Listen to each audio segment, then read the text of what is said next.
And welcome back to the countdown to the championship. Alongside WAAY's TW Star, I'm WTXL Sports Director Brad Dalton. We're talking a little bit about this ACC versus SEC. Everybody loves to talk about it. Even Coach Fisher was talking about it earlier this week when they asked him what kind of team he's trying to build in Tallahassee. Is it maybe back to his roots in the SEC? I build a team I think I win a championship.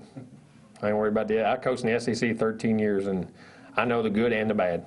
I know the propaganda and the truth. So I've been at the great league, great coaches. They love it. But, you know, we build our team not based off an SEC team. If it's like some of them, that's great.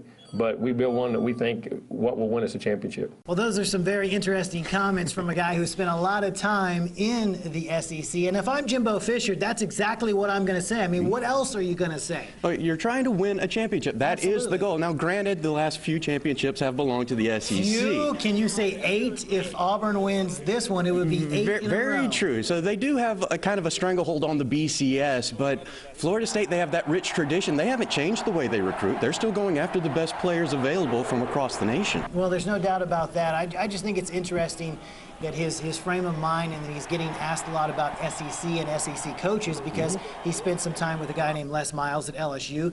Nick Saban, who was at LSU, is now at Alabama, and then you got Terry Bowden, who was at Auburn. So he definitely knows what he's talking about in terms of SEC players and coaches. Spending a little time at Auburn and at LSU before coming to Florida State, then taking over for Bobby Bowden, who really laid a great foundation at FSU. Guy who's actually from Alabama. Very true. And it's more what the program is doing more than the recruiting, and they want to bring in the right kind of people, I think, is what Jimbo Fisher is getting toward. It's not about trying to copy what Alabama, Auburn, LSU is doing.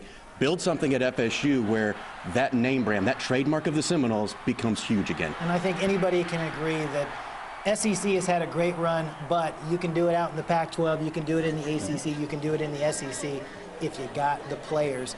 Well, TW mentioned the players, and even some of the players are weighing in on this debate about the ACC versus the SEC. So let's take this out to Mark Freeman and Dave Griffiths. They're going to continue this debate with what the players are saying right now. Brad, TW, thank you very much. Mark, this is a topic for argument that has been going around for a long time, and I don't think we're going to be able to solve it now, but it's always fun to talk about. It is, and that's why we brought up to the players themselves. You know, Auburn's Quan Bray, Florida State's Terrence Brooks, and they have their own kind of view on how the SEC and versus the ACC debate goes on, and here's what they had to say.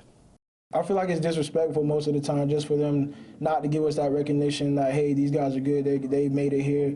And I'm glad we get an opportunity because when we go there, we're definitely going to show them like what we're about. There's a lot of teams outside the SEC that are good. As you see, Florida State, you know, undefeated, you know, playing top teams and things like that. But, you know, the SEC, I think it's a different level, you know, physicality, you know, and speed. So definitely we'll just all see how it pans out.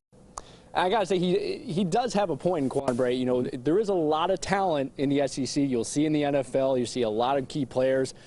And, you know, there are times when a one-loss team in the SEC can be better than out of conference. I wouldn't disagree with that, but the problem, I think, comes with whenever there is a one-loss SEC team, it's automatically viewed as better than any other one-loss team in the country, whether it's Ohio State, whether it is any other team, whether it's a Pac-12 team. They just get the benefit of the doubt. They do, and I think this year is actually a very good point to that. You know, Alabama was given the benefit of the doubt because they were a one-loss team, and they were taken down as well. And you know, I think it's starting to even out a little bit. You know, Pac-12 is coming up as well, and I do see the point. You know, they are getting the benefit of the doubt, and the talent base, I'd say, is still certainly strong. Exactly, and that's why I think both of these guys, Quan Bray and Terrence Brooks, are completely right in everything they said. Terrence can feel disrespected because so many people pay attention to the SEC. Oh, absolutely, and you know, I think what helps that case is that the high school talent, especially you know for Florida State and the state of Florida. In the SEC, and I'd say that, you know, the southern part of the ACC conference is so huge that they certainly have arguments both ways. There's one thing I want to ask you about, and maybe you would have a better idea since I'm not in SEC country, in ACC.